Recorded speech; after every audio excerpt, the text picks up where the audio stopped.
마태복음 17장 22절에서 27절까지 우리 한 목소리로 한번 같이 읽어보죠.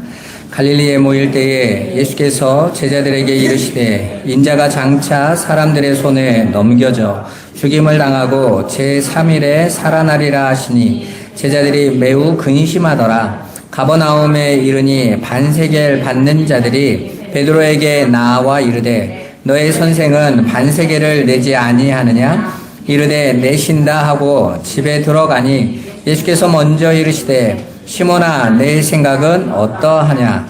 세상 임금들이 누구에게 관세와 국세를 받느냐? 자기 아들에게냐 타인에게냐? 베드로가 이르되 타인에게니이다. 예수께서 이르시되 그렇다면 아들들은 세를 면하리라. 그러나 우리가 그들이 실족하지 않게 하기 위하여 내가 바다에 가서 낚시를 던져 먼저 오르는 고기를 가져 입을 열면 돈 한 세겔을 얻을 것이니 가져다가 나와 너를 위하여 주라 하시니라. 아멘. 예, 오늘은 추수감사 주일입니다. 거룩한 열매를 맺게 하시는 주님이라는 제목으로 우리 함께 은혜 나누기를 바랍니다. 여러분, 추수감사 주일이 우리가 무엇을 감사하는 겁니까? 아까 우리 유집사님 기도에서도 그랬지만 보여지는 추수와 보이지 않는 영적인 추수를 우리가 잘 볼 수 있도록 해야 되죠. 하나님께서 이 땅에 모형으로 보여주신 것들은 다 진리를 담고 있다고 그랬습니다. 진리를 보지 못하는 자들은 그냥 모형에 만족해요. 배부르고 잘되고 성공하고 또 세상의 것을 얻으면 좋은 추수라고 여기죠.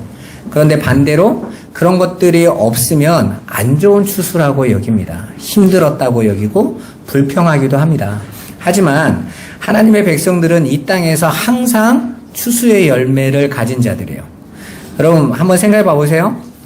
광야의 이스라엘 백성은 땅에서는 추수한 게 없습니다. 그죠? 그들이 땅에서 추수하지는 못했지만 그들은 매일과 같이 하늘에서 내려지는 양식을 먹었어요. 그죠? 그러니까 그들은 매일이 추수 감사였던 거죠. 왜냐하면 사실은 사람들이 지금은 뭐 산업화가 이루어지고 기계를 만들고 물건을 만들어서 공장이 돌아가는 세상이지만 예수님 당시에 이 땅은 농경사회잖아요. 그러니까 모든 것들이 추수로 얻어지는 것이에요.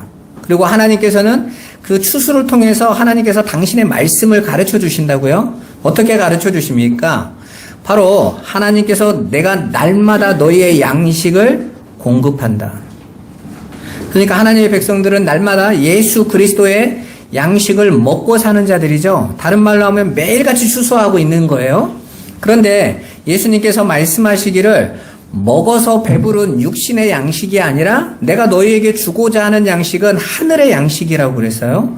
그리고 하늘의 양식으로 예수님 당신이 내가 왔다 그러셨다고요. 내가 양식이야. 내가 하늘의 떡이야. 내가 영생의 떡이고 내가 영원한 생수야. 그래서 나를 먹고 마시는 자는 영원히 목마르지 않고 배고프지 아니하리라 라고 말씀하셨잖아요. 그러니까 성도는 날마다 추수감사한 거죠. 날마다 양식을 추수한 자들이 되는 거니까. 그게 하나님의 백성들에게 주시는 은혜인 거예요. 물론 이 추수감사주일이 이 미국에서부터 시작되어졌지만 이 추수감사는 이제 청교도들이 영국에서 박해를 받으면서 이제 미국으로 건너가서 하나님 앞에 다음에 농사를 지은 걸로 감사의 예배를 드린 것이 추수감사 예배의 시작이지 않습니까? 그렇지만 성경에서는요, 그 이전에 먼저 하나님 앞에 감사의 제사가 시작되어져요. 레위기에 보면 수장절이 나오거든요. 수장절은 나팔절 다음에 있는 14일 후에 있는 거예요. 그런데 이 나팔절은 언제냐면 이스라엘 백성이 열매를 거두고 추수할 때예요. 추수할 때. 그래서 오순절이 지나고 이제 3개월이 넉 달이 지난 후에 나팔절이 진행되거든요. 그래서 그 나팔절이 왔을 때는 추수를 하고 이스라엘 백성이 그 나팔절에 다 성전에 모여서 하나님께 예배해야 됐어요. 그래서 추수를 끝내자마자 다 성전으로 예배하러 가야 된다고요. 그래서 하나님께 감사하는 거였어요. 나중에 북이스라엘에서는 이 나팔절을 뒤로 밀어버리죠. 왜냐하면 농사 짓고 추수하고 이러면 바쁘잖아요. 바쁜데 하나님 앞에 가서 예배하려면 이 시간이 너무 부족하니까 뒤로 밀어버리죠. 한 달을 더. 그러면서 사람에게 편하게 제사를 바꿔버려요. 절기를 바꿔버리고. 육신으로는 편하겠죠? 그런데 왜 하나님께서는 왜 그렇게 바쁘게 추수하자마자 바로 때로는 어떤 사람은 추수도 다 마치기도 전에 가서 수장절 제사를 지내도록 하셨을까요? 그건 우리가 살아가는 삶 속에서 이 육신의 추수가 중요한 게 아니라 하나님이 주시는 영적인 추수를 깨달으라고 불러들이시는 거예요. 그러니까 너희가 그 추수 가져온 거 내가 그거 받으려는 게 아니라 너희가 내 추수품들이야. 그러니까 내가 너희를 이 역사 속에서 온전히 내 것으로 만들어내는 것이다 라는 것을 깨닫게 하고, 그렇게 하늘의 곡식들로 알곡들로 우리가 하나님 나라 안으로 들어가는 거예요. 그래서 마태복음 13장에 하나님께서 우리에게 추수에 대한 이야기를 하죠. 30배, 60배, 100배로 알곡으로 맺어지는 이야기. 그게 바로 성경이 말씀하고 있는 추수인 것입니다. 그렇게 저와 여러분들은 이 죄와 허물과 또 이 사망에서 빠져있던 우리를 건져주심으로 하나님께서 우리를 구원하심을 감사하는 거예요. 우리가 지난주에 생명의 속전에 대한 이 성전세 이야기를 들으면서 그 안에서 예수 그리스도의 은혜성과 그 은혜를 값없이 받는 성도의 삶에 대한 이야기라고 그랬죠. 그러니까 하나님께서 속전 내놔 와서 교회에서 헌금해, 이 말은 내가 너희들을 구원했으니까 이제부터 너희들이 나를 섬겨야 돼, 나에게 헌금해야 돼, 이게 아니라고 그랬죠. 내가 너희에게 준 은혜가 생명이 무엇인지 깨달아, 그리고 그걸 잊지 마라는 의미로 속전을 내놓으라고 한 거예요. 그러니까 이스라엘 백성은 이 속전을 내놓을 때마다 내가 왜 이 속전을 내야 되지? 라고 고민해야 될 거 아니에요. 그런데 그 속전을 요구한 의미가 뭐라고 그랬습니까? 내가 너희를 애굽에서 구원했다라는 얘기죠. 그런데 이스라엘 백성이 애굽에서 구원받는데 어떻게 그들이 구원받았습니까? 하나님께서 바로와 싸워서 이겨서 이스라엘 백성을 구원하셨나요? 하나님께서 모세라는 용감한 사람을 세워서 그 바로의 것들을 끊어서 그 바로의 세상 안에서 놀라운 정치력을 발휘해서 이스라엘 백성을 건져 오신 건가요? 아니죠. 6월절 어린 양의 피가 발라지고 그 어린 양의 피의 공로로 말미암아 이스라엘 백성들이 그 애굽에서 해방되어져서 온 거예요. 그러니까 그들이 그 애굽에서 건져 나오기 위해서 먼저 핏값으로 그들을 먼저 갚아주신 분이 있는데 그게 바로 어린 양으로 오신 예수 그리스도 얘기하는 거잖아요. 그러니까 하나님께서 그 세상에 위하여 먼저 속전을 지불하셨어요. 하나님에 대해서.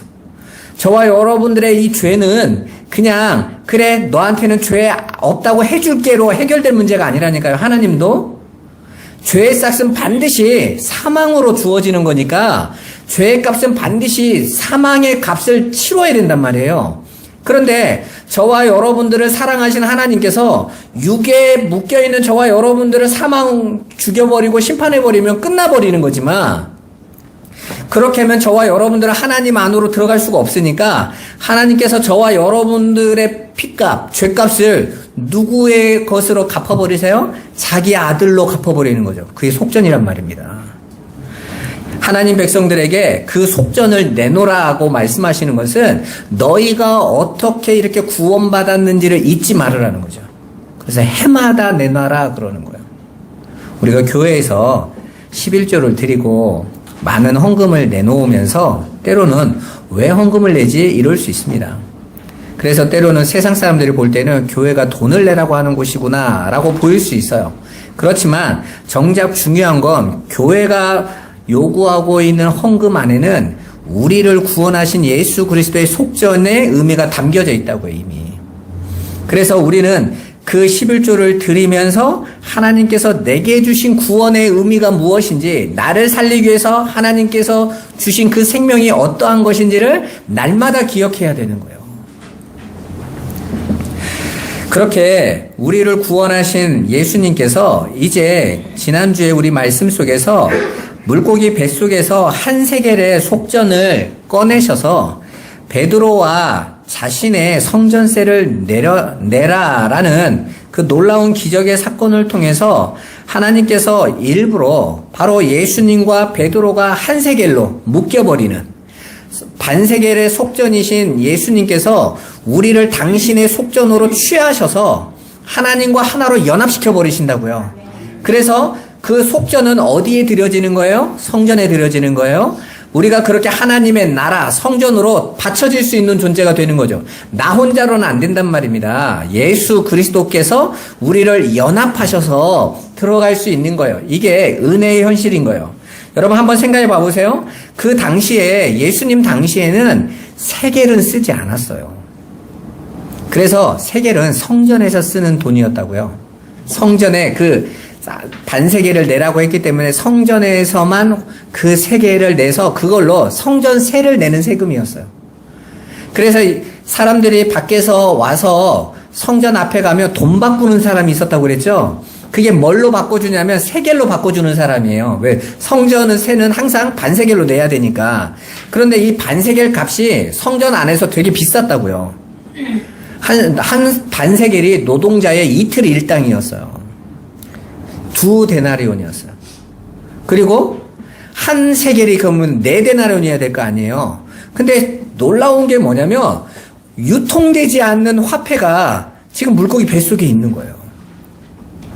하나님께서 그걸 뭘 설명하시겠어요? 우리 같으면 물고기가 논리적으로 설명하려면 4데나리온을 입에 물고 있던지 그래야 될 거 아닙니까? 근데 분명히 마태는 한 세겔을 물고 있었다고 그랬어요. 예수님께서 이 일을 행하신 것은 그 성전의 속전의 의미가 무엇인지를 가르쳐 주시기 위함이라니까요. 속전이신 당신이 우리를 붙잡으셔서 물고기와 같은 우리를 건져내셔서 당신과 하나 되게 하셔서 하나님께 바쳐져서 하늘의 백성으로 삼으시는 이야기를 하는 것이고, 두 번째는 그렇게 예수 그리스도와 연합된 성도들의 삶은 그 속전이신 예수와 똑같은 길로 간다는 거예요. 그래서 자기를 부인하고 자기 십자가를 지는 자리로 죄로 물든 이 육은 죽고 영적인 새 생명을 가진 자들로 거듭나는 이야기라고 말씀드린 것입니다.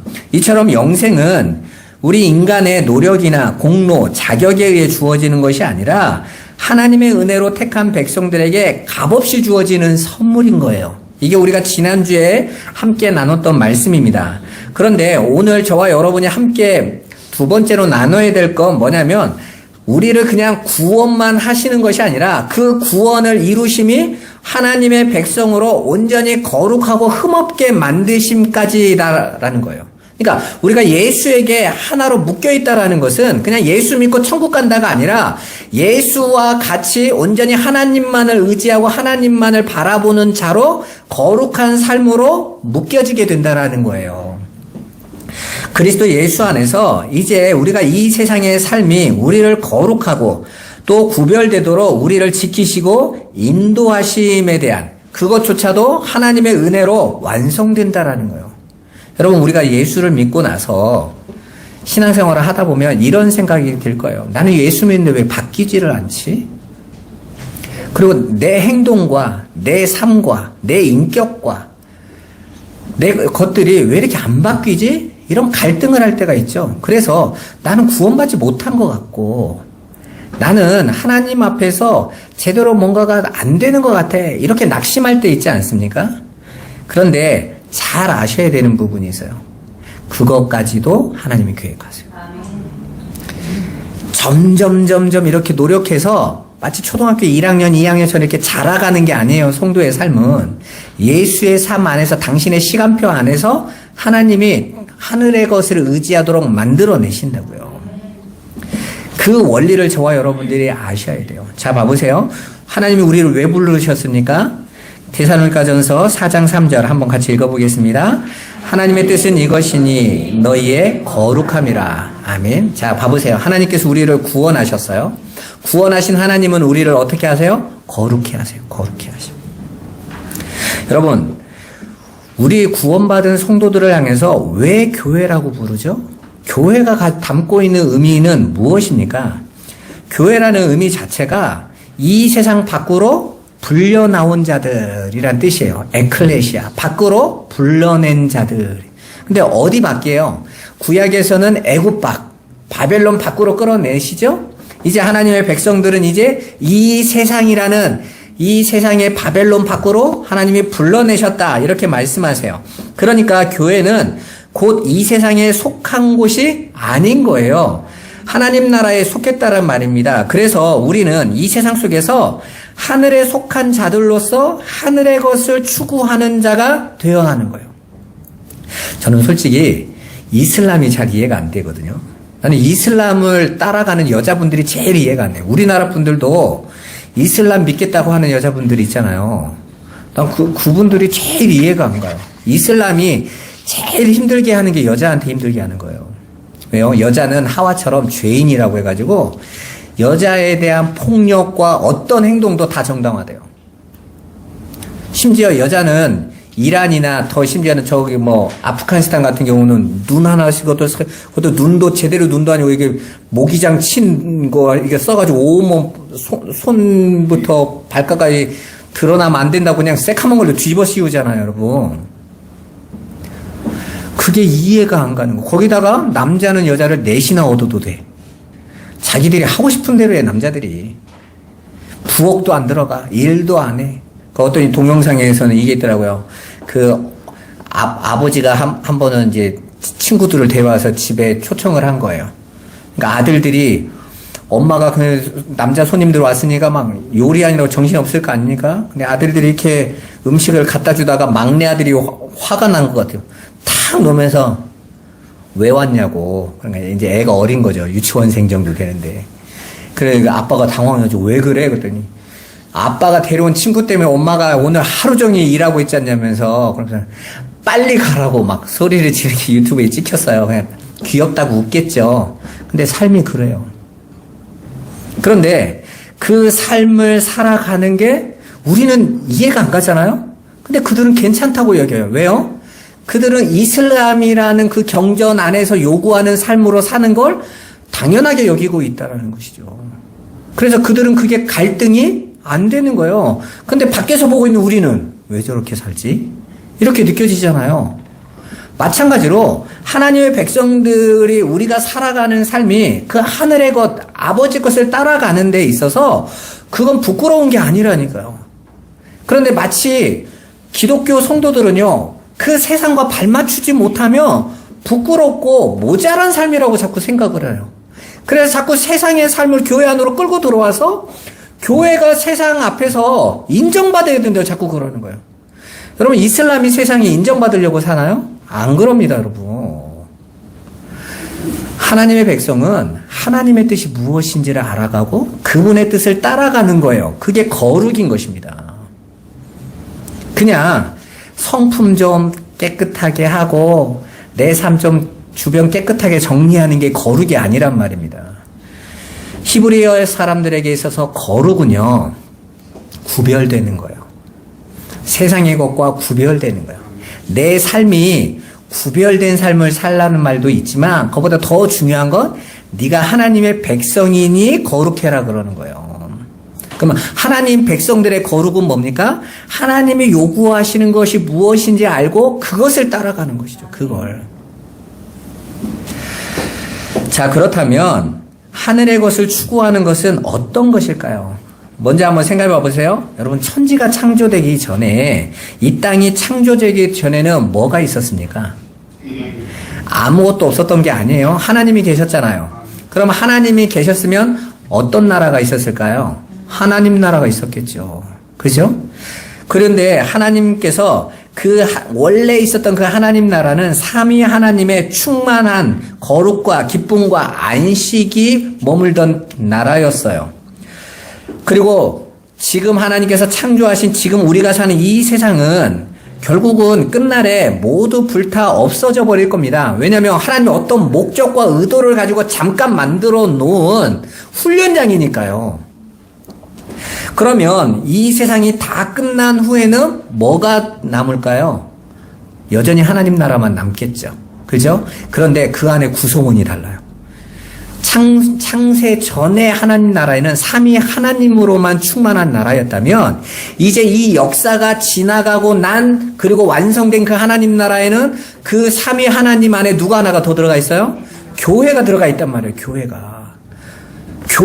교회가 그 하나님처럼 충만한 거룩과 기쁨과 안식을 함께 누리게 될 거예요. 그게 계시록 22장에 말씀하고 있는 새하늘과 새 땅인 것입니다. 그렇게 하나님께서는 우리가 그 안으로 원래 당신이 누렸던 그 하늘의 거룩함과 충만한 기쁨을 누리도록 우리를 창조하신 거예요. 하나님은 영원 전부터 하나님 나라에서 그 충만한 기쁨과 안식을 가운데 존재하신 분이시고 그 충만한 거룩과 기쁨과 안식을 어떤 한 무리와 공유하고 싶으셨던 것입니다. 그게 교회예요.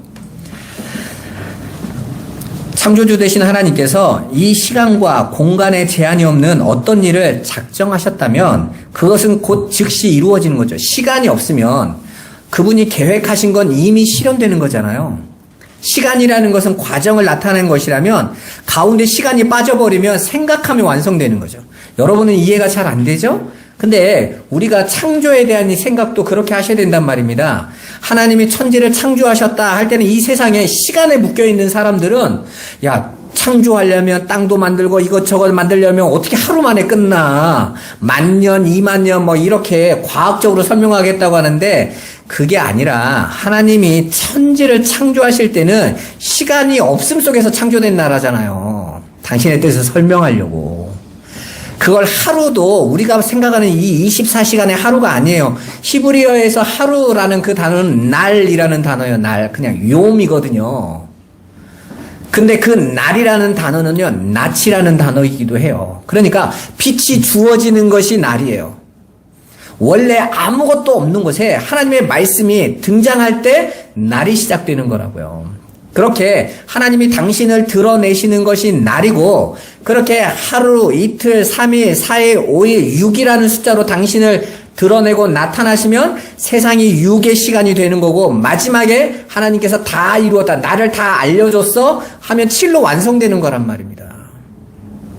그러니까 그걸 우리가 지금 이 세상에서 쓰고 있는 아라비아 숫자 개념으로 하루, 이틀 이런 계산으로 하면 성경은 절대로 다가가지 못해요. 하나님 얘기를 하고 있는 거란 말입니다.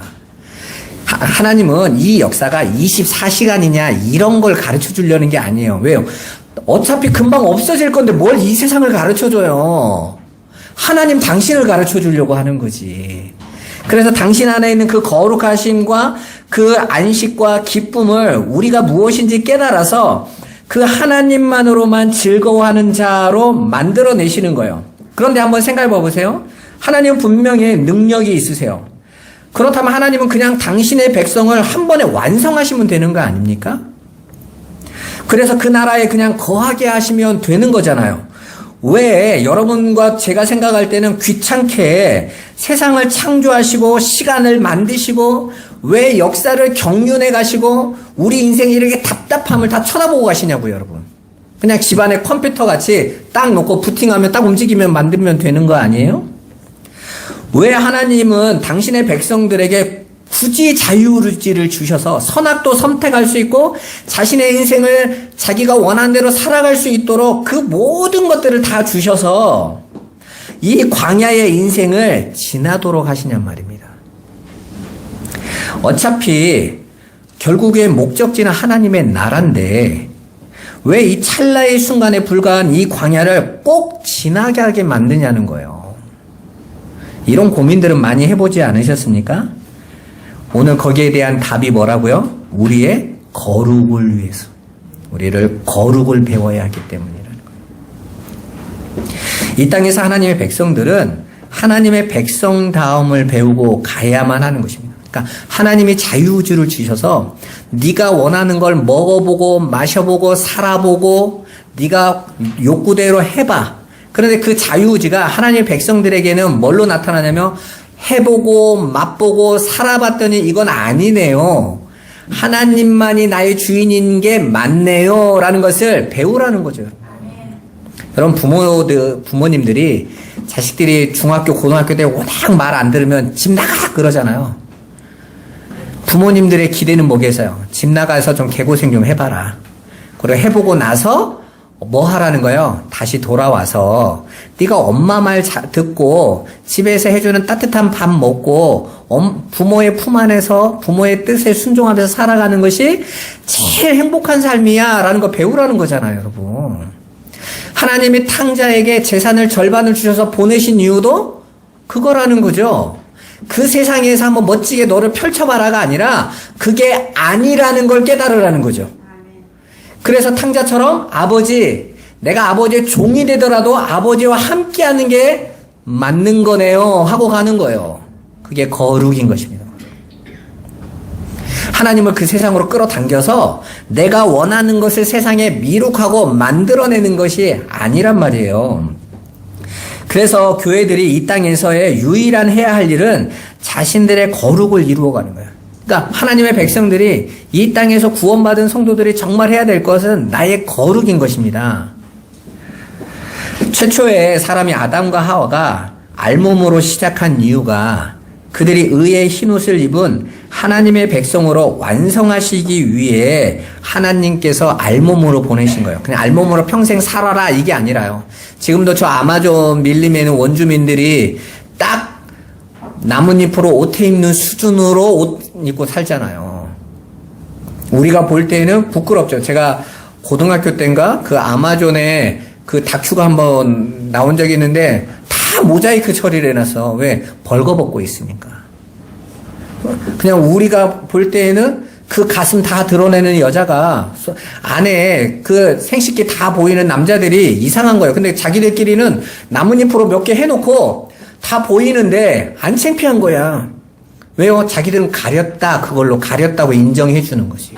그건 세상 사람들인 거잖아요. 그런데 하나님은 그게 가려지는 게 아니라 가죽옷으로 내 아들의 피로 너를 덮어줄 거야. 그게 거룩하고 흠없게 하시는 거라고요. 그걸 위해서 우리를 이 역사 속에 보내신 거예요. 에덴에서 편안히 잘 살게 해주시려고 했는데 인간들이 갑자기 돌발적인 죄 때문에 급하게 다른 방법으로 수정한 것이 아니란 말입니다. 하나님은 처음부터 이 세상이 아니라 그 하나님 나라, 창세 전부터 있었던 그 하나님 나라, 거기가 새하늘과 새 땅이잖아요. 그 하나님의 백성들로 인도하시기 위한 계획으로 우리를 세우고 창조하신 거예요. 여러분, 왜 교회가 자꾸 윤리와 율법주의에 묶이는 줄 아세요? 출발을 창세기 3장에서 해서 그래요.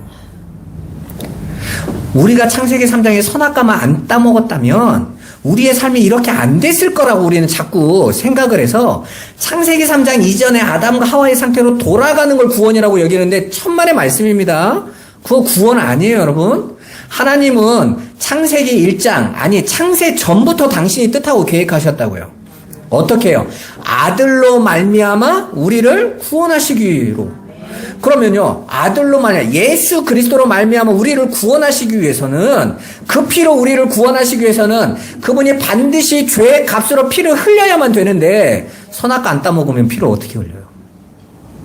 그럼 하나님이 창세 전에 이미 당신의 아들의 피로 구원하기로 작정하셨으면 반드시 우리는 창세기 3장의 선악과를 따먹는 사건을 지나가야 된다는 거잖아요. 걸어가야 된다는 거잖아요. 하나님께서 그 계획 안에를 보이셔서 하나님의 기쁘신 뜻으로 우리를 새하늘과 새 땅으로 들어갈 자로 준비케 하려고 하셨단 말입니다. 어떤 분들이 그러죠. 야, 그럼 하나님이 죄를 만들었단 거야? 그래서 바울이 그러잖아요. 하나님은 선하신 분이시다. 예수님도 선하신 분이시다. 선하다라는 것은 그분의 계획과 작정 모두가 다 선하다는 것입니다. 여러분, 우리가 군대를 가면 전쟁이 터지지 않는 한 군인들이 굳이 뭐 그렇게 힘들게 고생하면서 훈련을 왜 그렇게 시키는 거예요? 유격시키다가 또 100km 행군하다가 때로는 지쳐서 죽기도 하잖아요. 그러면 그럽니다. 왜 이렇게 무리한 일을 시켜? 왜 군대 훈련에 이렇게 어려운 과정을 만들어? 왜 만드는 거예요? 여기 제일 위에 있는 사령관이나 이런 사람들이 악질이라서 그런 겁니까? 아니죠. 그 과정을 통과해서 군대가 요구하고자 하는 뭘 만들고 싶은 거예요? 강인한 군인을 만들려고 하는 거죠. 이건 악해서 만든 게 아니라 어떤 목적을 위해서 만들었단 말이에요. 선악과 사건이라는 것도 하나님께서 거룩하고 흠없는 예수 그리스도로 얻어진 그 생명, 그 하늘의 것 깨닫게 하시려고 만들어 놓으신 거예요. 선악과 이전으로 돌아가는 게 아니에요. 하나님의 백성은 새 하늘과 새 땅으로 들어갈 준비를 하는 거라고요. 그런데 늘 창세기 3장에 물려 있으니까 다시 착해지자로 가는 거예요. 다시 훌륭해지자로 가는 거예요. 우리 이제는 하나님 말씀 우리가 잘 들어보자로 가는 거예요. 그게 유대주의란 말이에요. 예수 그리스도를 보내신 것은 이제 우리를 그 영원한 나라로 이끌어 가신 하나님의 뜻을 깨닫게 하시려고 하시는 것입니다. 그러므로 하나님의 백성들인 교회는 이 땅에서 거룩한 백성으로 지어져 가기에 힘써야만 하는 것입니다. 그리고 그런 광야길을 성도들은 지금 다 같이 지나가고 있는 거예요. 물론 우리 힘과 노력으로 그 거룩함이 이루어지는 것이 아니죠. 전적인 하나님의 도우심으로만, 은혜로만 가능한 거예요. 그래서 하나님께서 우리를 위해서 무슨 일을 하십니까? 하나님 우리를 도우셔야 되잖아요. 우리를 이끌어 가셔야 되잖아요. 그래서 어떻게 하십니까? 에베소서 1장 22절에서 23절 같이 한번 읽어보시죠. 또 만물을 그의 발 아래에 복종하게 하시고 그를 만물 위에 교회의 머리로 삼으셨느니라. 교회는 그의 몸이니 만물 안에서 만물을 충만하게 하시는 이의 충만함이니라. 아멘. 여러분, 예수 그리스도를 교회의 머리로 삼으셨다라는 거예요. 그리고 교회는 그의 몸이 되게 하셨어요. 그래서 그리스도와 교회는 한 성령으로 연결되어졌습니다. 왜 머리가 됐다고 말씀하시는 거예요? 머리는 통치권을 상징하는 거예요. 지금까지는 우리가 원하는 대로, 우리의 판단대로, 우리의 생각대로 움직였다는 내 머리 가지고 내가 살아갔단 말입니다. 근데 예수 그리스도의 피로 우리의 죄를 사해버리시고 그 죄 자체가 저와 여러분이 내 뜻대로 살아간 게 죄라고 그러잖아요. 그래놓고 어떡합니까? 머리를 바꾸셨다니까, 머리를. 통치권을 바꿔버리셨어요. 그래서 교회의 머리는 그리스도가 되신 거예요. 그래서 교회의 삶은, 교회된 성도들의 삶은 내 생각, 내 뜻, 내가 원함대로 갈 수 없는 게 정상인 거예요. 왜요? 통치자가 바뀌었으니까. 당신이 원하시는 길로, 당신이 주관하시는 인생대로 하나님이 이끄시는 대로 조종하셔서 우리를 어디로 가게 하신다고요? 거룩하게 세우십니다. 우리의 노력과 열심으로는 절대로 거룩한 자리로는 갈 수 없단 말입니다. 그래서 예수님께서 성령으로 우리 안에 오셔서 우리의 머리가 되신 거예요. 그렇게 거룩은 인간의 자존심을 지키고 자기를 증명하는 것으로는 나타날 수가 없어요. 거룩이라는 것은. 그러니까 우리가 예수를 잘 믿으며 하나님의 뜻을 잘 생각하면 세상에 우리의 소원도 들어주신다는 복음이 될 수가 없는 거예요. 처음부터. 머리 대신 그분의 목적지는 거룩함이란 말입니다. 왜냐하면 그러한 일들은 오히려 하나님의 영광이 아닌 하나님의 진노를 유발하게 만드는 거예요. 에베소서 2장 1절에 3절에 보면 허물과 죄로 죽었던 자들의 삶이 어떻게 나옵니까? 이 세상 풍속을 쫓아 공중의 권세 잡은 자를 따라서 자기와 육체의 마음이 원하는 대로 살았다 그러죠. 자신의 욕심을 채우는 것, 거기서 탐심인 거거든요. 내가 갖고자 하고 이루고자 하고 내가 추구하고자 하는 삶을 살아갔다라는 거예요. 그런데 3절에 뭐라고 말합니까? 그 삶이 본질상 진노의 대상이었다. 하나님의 진노 아래 있었던 자식들이었다는 거예요. 진노의 자식들. 거기에서 건져내는 것이 우리를 사망에서 생명으로 넘어오게 하는 것이고 죄에서 구원하는 거잖아요. 그런데 그 일을 어떻게 하세요? 그리스도께서 머리가 되셔서 그 일을 하셨단 말입니다. 그래서 오히려 성경을 잘 보면 충성하고 있고 열심히 하고 있는데 혼나고 있는 거예요. 예수님이 베드로의 충성과 열심을 오히려 꾸짖어 버리시죠. 예수님이 십자가로 가시겠다 그랬더니 그리 마옵소서, 내가 온몸으로 막아드릴게요. 다 떠나도 나는 안 떠납니다. 난 죽기까지 당신 지킬게요 하고 겟세마네 동산에 이제 예수님이 잡히러 가시기 전에 기도하러 가는데 베드로가 뭘 차고 왔죠? 칼 들고 왔더니 칼. 내가 지켜드리겠다고. 그래서 지켜겠다고 한 휘둘른 칼이 뭡니까? 말고의 귀를 다 잘라버려요. 여러분, 칼이라는 것이 말씀의 검이잖아요. 말씀의 검인데 이 칼이 잘못 휘두르면요. 그 말씀이 잘못 휘둘러버리면 귀를 잘라요. 너무 신기한 얘기 같지 않으세요? 내가 나중에 얘기하려고 했는데, 여러분, 말씀의 검이, 말씀이 칼인데, 그 칼을 잘못된 칼로 휘두르면, 인본주의와 율법이나 신비의 말씀으로 던져버리면, 뭐가 잘려나간다고요? 귀가 잘려가. 그러면 말씀이 어떻게 돼요? 안 들리겠죠? 귀가 잘리면. 예수님이 다시 붙여주시면서, 야, 그런 칼로 쓰면 다 망한다. 그러시면. 그래, 칼을 쓰는 자는 칼로 망한다. 그러시잖아요. 그러니까, 거짓을 가지고 살아가는 자, 거짓의 말로 휘두르는 자는 죽는 거예요. 진리의 말씀은 귀를 붙여주는 거죠. 말씀이신 예수님은 귀를 붙여 온전한 귀로 살려내세요. 나중에 보면 그 말과 그 가족이 다 예수를 믿어요. 온전한 귀가 되니까, 온전한 말씀을 받으니까 예수를 잡으러 왔었는데 내가 죄인입니다 하고 돌아온단 말이에요. 그래야 사는 거잖아요, 여러분.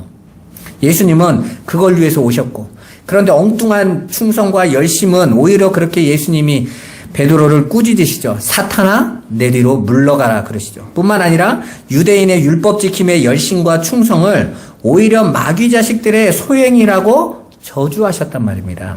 그런 인간편에서의 행위가 아니라 그 말을 하고 있는 게 아니라는 거예요, 성경은. 그럼 무엇을 해야 된다는 거예요? 마태복음 16장 24절 같이 한번 읽어보겠습니다. 이에 예수께서 제자들에게 이르시되 누구든지 나를 따라오려거든 자기를 부인하고 자기 십자가를 지고 나를 따를 것이니라. 아멘. 행함의 문제가 아니라 신앙은 존재의 문제라는 거예요. 그러니까 거룩하다라는 것은 거룩한 행실을 해라라는 어떤 행함에 대한 이야기가 아니라 거룩함에 머물러 있는 거예요. 나를 거룩하게 하는 것이 무엇인지를 아는 것입니다. 저와 여러분을 거룩하게 하는 것은 예수 그리스도의 십자가의 공로 외에는 안 된단 말이에요. 우리가 그 안에 온전히 붙어 있는 거.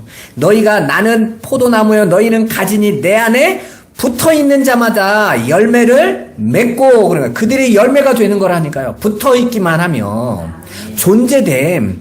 그런데 열매 나무에서 떨어져 나간 자들은 어떤 자들이에요? 자기 스스로 열매를 맺겠다고 하는 자들이란 말이에요. 자신의 행함으로 할 수 있다는 자들이에요. 그들은 다 불에 던져 사르느니라. 심판에 대한 이야기잖아요. 우리가 하나님을 위해 무엇을 하겠다고 가인처럼 땅의 소산을 가지고 예배하겠다고 제사하겠다고 하는 그 행위가 예수의 십자가를 가로막는 행위라는 거예요. 그런 행위 하지 말고 자기를 부인하라는 것입니다. 예수 그리스도의 은혜만 의지하라는 거예요. 너희가 스스로 자신이 주인인 것처럼, 내가 주인인 것처럼 자기 욕심대로, 자기가 욕구대로, 이 욕심이라는 단어가 우리가 볼 때는 욕심내서 그렇지 않은데 그런 뜻이 아니에요, 여러분. 욕심이란 이 단어가 자체가 예수님도 그렇잖아요. 포도주를 제자들과 마지막 만찬을 하면서 내가 너희들과 이 날이 오기를 기다리고 기다렸다. 그게 똑같은 단어예요, 이 욕심이란 단어하고. 그러니까 욕심이 나쁘다라는 것이 아니라 내가 하나님 앞에 내 힘으로 드려지겠다, 하나님 앞에 내 열심을 한번 보여드리겠다 하고 있는 것도 나의 욕구란 말이에요. 그건 아무것도 하지 말라는 말하고 다른 말이에요. 하나님께서 뜻하시는 대로 예수 그리스도의 십자가만을 의지하고 살아가는 자가 되라는 것입니다. 하나님 나라의 백성의 목표는 성품과 인격에 관한 것이지 행위에 있는 게 아니라는 말이에요. 그런데 자꾸 우리는 우리의 생각에 좋게 여기는 방법으로 예수를 위해 뭔가를 하려고 해요. 왜냐하면 세상은 내가 소산을 내놔야 평가받는 곳이니까. 그죠? 공부라는 것도 성적으로 나와야 되고 내가 잘하고 있는 것도 물질적으로 세상적으로 보여지게 나와야만 세상은 열매로 인정한단 말이에요. 그런데 하나님 앞에 내놓으려고 하니까 우리는 습관대로 뭘 가지고 와요? 내가 세상에서 인정받았던 걸로 자꾸 내놓을 수밖에 없는 거예요. 그분이 안 보이니까. 그런데 하나님께서 요구하신 건 뭐라고요? 예수 그리스도란 말이에요. 하나님이 받으시는 건 예수밖에 없으니까. 제가 전에 한번 말씀드렸죠. 하나님은 이 땅의 것은 다 어차피 버릴 거기 때문에 이 땅의 것을 안 받으신다고요. 그래서 하나님이 이 역사 속에 유일하게 하늘의 것을 하나 주셨어요. 하나. 독생자로만 주셨어요. 하나로. 그러면 우리가 하나님 앞에 내놓는 건 뭐밖에 없어요? 독생자만 내놔야 되잖아요. 어린 양의 피 예수만 내놔야 되잖아요. 그런데 거기에다가 이것저것을 내가 내놓겠다고 하면 그건 하나님이 안 받으시는 거라니까요.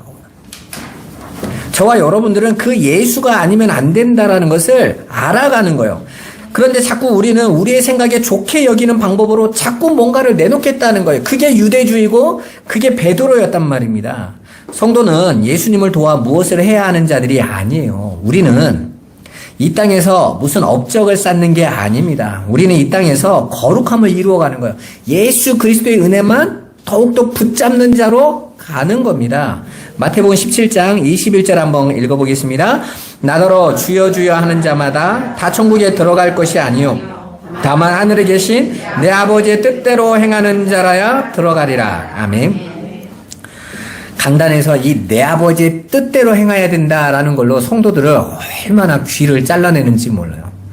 뜻대로 행하라 해놓고 이 행함을 우리 육신적인 행함으로 자꾸 내놓아서 그러는데 바로 22절 23절에 보면 우리가 주의 이름으로 선지자 노릇하고 귀신도 내어 쫓고 주의 이름으로 뭐 했다고 그래요? 여러 이것저것의 권능을 행하였나이다 하고 예수님 앞에 나왔단 말이에요. 그런데 예수님이 뭐라고 말합니까? 불법을 행했네 그러잖아요. 우리가 예수 이름으로 한 건데 이거 다? 근데 불법이래요. 그리고 나서 바로 뒤에 등장하는 게 바로 반석 위에 지은 집과 모래 위에 지은 집 이야기가 등장한단 말입니다. 반석 위에 집을 지었다라는 것은 즉 반석 대신 예수 그리스도의 공로를 근거로 하여 집을 지은 거예요. 그러니까 그 예수 그리스도의 공로를 의지해서 했다라는 것은 나라는 존재가 아니라 내 안에서 예수님께서 하시는 일로 당신의 것으로 이루어진 거란 말입니다. 여러분, 우리가 올 한 해를 추수감사의 시간에 이 자리에 왔어요. 여러분, 저와 여러분들이 올 한 해를 한번 돌아봐 보세요. 때로는 예배하기 싫었을 때도 있었을 거고, 바쁘게 여러 가지 일정들이 있었을 거고, 마음 상한 일도 있었을 거고, 시험 들 일도 있었을 겁니다. 그런데 저와 여러분들이 어떻게 이 자리에 와 있는 거예요? 제가 좀 의지가 좋아서요. 그런 게 아니에요, 여러분. 여러분, 유일하게 종교라는 것은요, 이 교회는요, 내 돈 내고 내가 봉사하는 곳이에요. 그죠? 거기다가 기독교는 한마디 더 해요. 내놨는데도 자랑도 못해. 내놨는데 부인하래. 이런 말을 계속 듣는데도 여러분이 어떻게 이 자리에 있는 거예요? 하나님이 저와 여러분의 마음과 생각을 지키셔서 이 자리에 있는 거예요. 사람이 좋고 앞에 목사가 잘생겨서 온 게 아니라 하나님께서 여러분들의 마음과 생각을 지키셔서 당신의 것으로 불러들이신 거예요. 제가 우리 병준 형제 어머니가 11월 첫째 주부터 오기로 했거든요. 근데 안 오셨잖아요. 그러더라고, 우리 집사람이. 병준 형제한테 전화해서 연결해서 와야 되지 않을까? 그래서 내가, 나도 있어봐. 기도하고 있어. 우리가 보통 할 때에는 막 불러서 오잖아요. 근데 예전에는 저도 그랬거든요. 그게 하나님을 위한 일이라고 생각했어요. 그럴 수도 있어요. 근데 제가 그분을 여기까지 인도하신 하나님을 믿고 싶어요. 하나님께서 그분의 마음도, 그분도 갈등이라는 시간과 싸워야 되고, 때로는 그냥 편하게 있던 곳에 있고 싶은 마음과도 싸워야 되잖아요.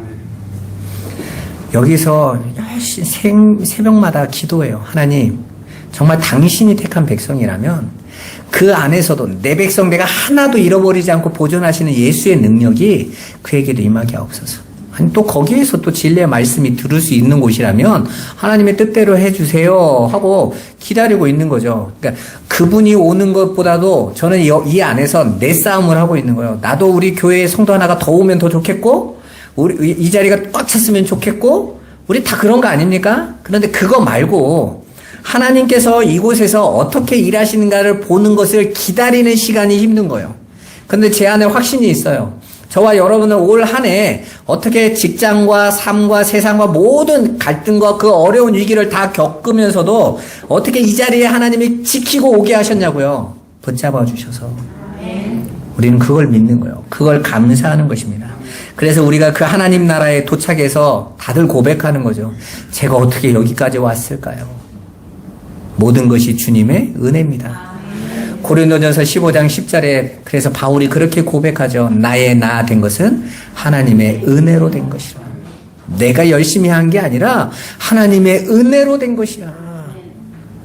내가 어떻게 너희에게 사도가 될 수 있겠어? 나는 원래 예수 믿는 사람 죽이던 사람인데 내가 어떻게 너희 이방인들에게 이렇게 복음을 전하고 여기까지 오겠어? 훌륭하고 대단한 게 아니라 하나님이 나를 지금 이끌어 주셔서 내가 나 된 것, 원래 나, 하나님의 것으로 거룩한 나로 된 것은 다 하나님의 은혜로 된 거야 라는 것이죠. 우리는 그 은혜를 고백하고 기뻐하는 것입니다. 그렇게 그러한 은혜에 감격해서 나오는 행위가 아닌 것은 아무런 쓸모가 없다라는 거예요. 두 사람 다 집을 지어요. 모래 위에도 집을 짓고 반석 위에도 집을 짓습니다. 오히려 모래 위에 지은 집이 더 훌륭해 보일 수도 있어요. 그러나 그것들은 이 우주가 불에 탈 때 어차피 다 타버릴 거라고요. 내가 예수 믿었으니까 내가 지은 우리 집은 안 탈 거다. 그럴 일이 없어요. 이 우주 전체를 하나님이 태워버리신다고 그랬다니까요. 왜? 하나님 나라가 드디어 나타나는 거죠. 진짜 나라가. 여호와 증인들이 왕국회관을 지어놓고 그러더라고요. 자기네 왕국회관은 이 역사가 끝나도 계속 있을 거래. 그래서 잘 지어놓는 거래. 그래서 잘 지으세요. 내가 그랬어요. 착각하는 거죠.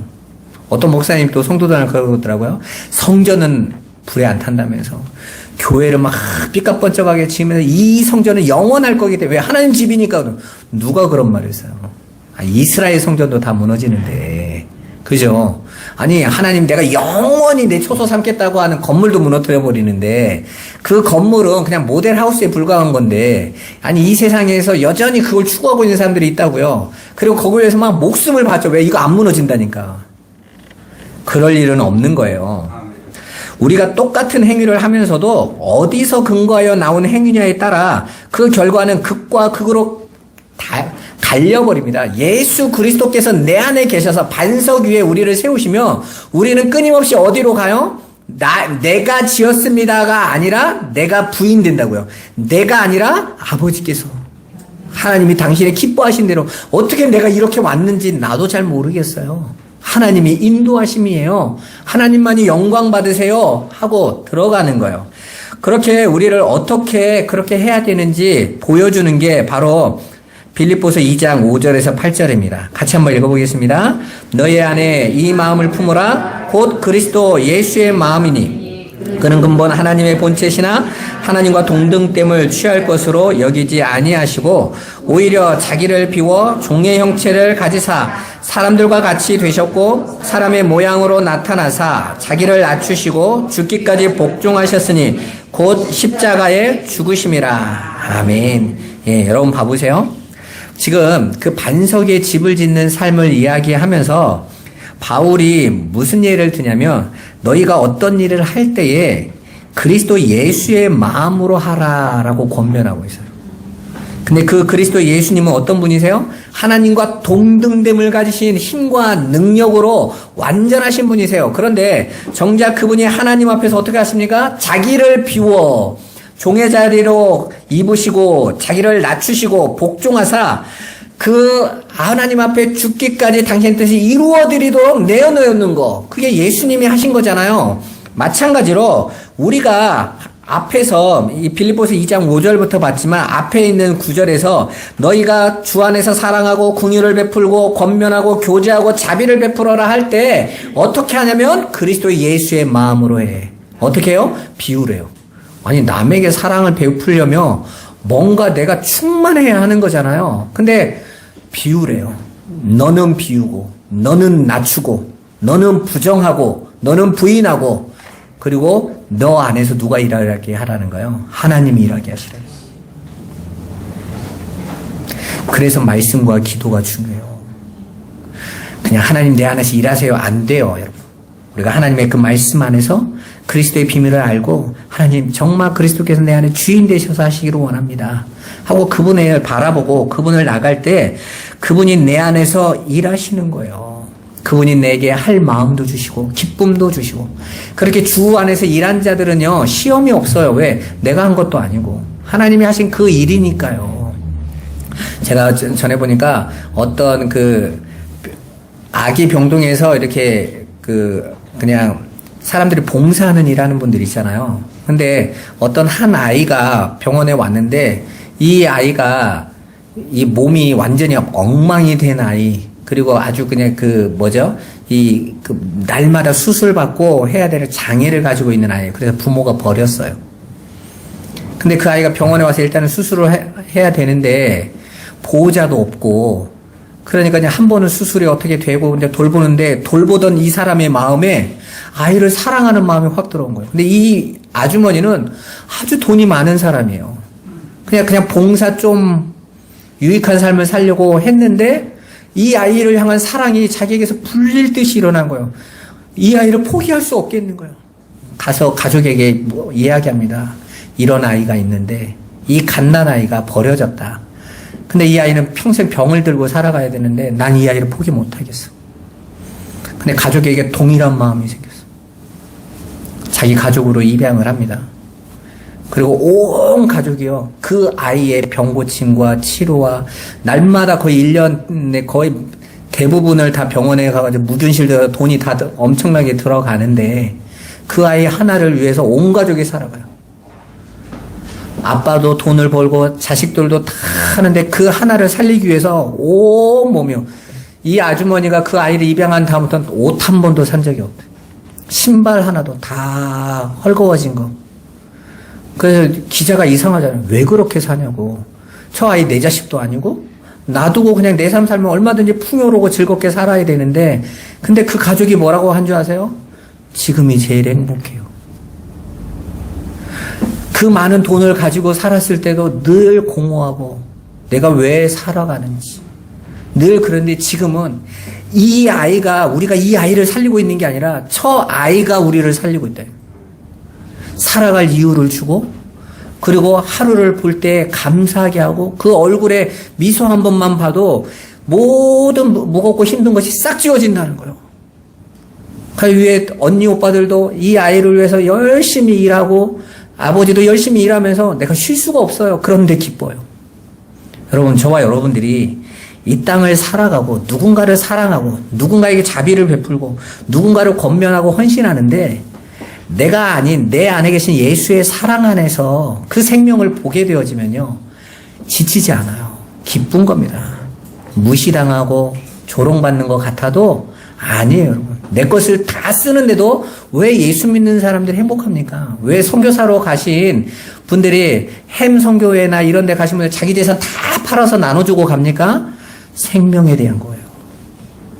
저와 여러분도 그 자리로 하나님이 부르시는 것입니다. 내가 너를 거룩하게 하시고, 이 세상의 힘의 원리에 묶이지 않는 자로 내가 너의 힘이고 내가 너의 능력이 되며 내가 너의 전부가 되는 자로, 그 기쁨으로 얼마든지 넉넉히 이길 자로 만드시겠다라는 거예요. 그리고 그 삶을 책임지시겠다라는 거예요. 그 거룩한 자리로 우리를 이끌어 가시기 위하여 물고기 입안에 한 세겔로 예수님이 보여주시는 것입니다. 내가 너를 이렇게 묶어서 들어가게 하겠다라는 것입니다. 우리가 올 한 해 우리를 거룩하게 하시고 그리스도가 우리를 통해 일하도록 말씀과 기도로 깨어있도록 성령이 쉬지 않으시고 우리 마음과 생각을 붙잡고 일하셨다라는 것을 잊으시면 안 돼요. 그리고 그 감사와 감격 안에 우리를 거룩한 열매를 맺게 하시는 하나님을 이 시간도 찬양하며 영광을 하나님께 돌리시기를 주님의 이름으로 축원합니다. 기도하겠습니다. 살아계신 하나님 감사합니다. 거룩한 열매를 맺게 하신 주님, 오늘도 성령의 능력으로 우리 안에 역사하사 아버지 주님만을 온전히 의지하며 사랑하며 아버지를 따라가는 자들로 서게 하여 주옵소서. 예수 그리스도의 이름으로 기도드리옵나이다. 아멘.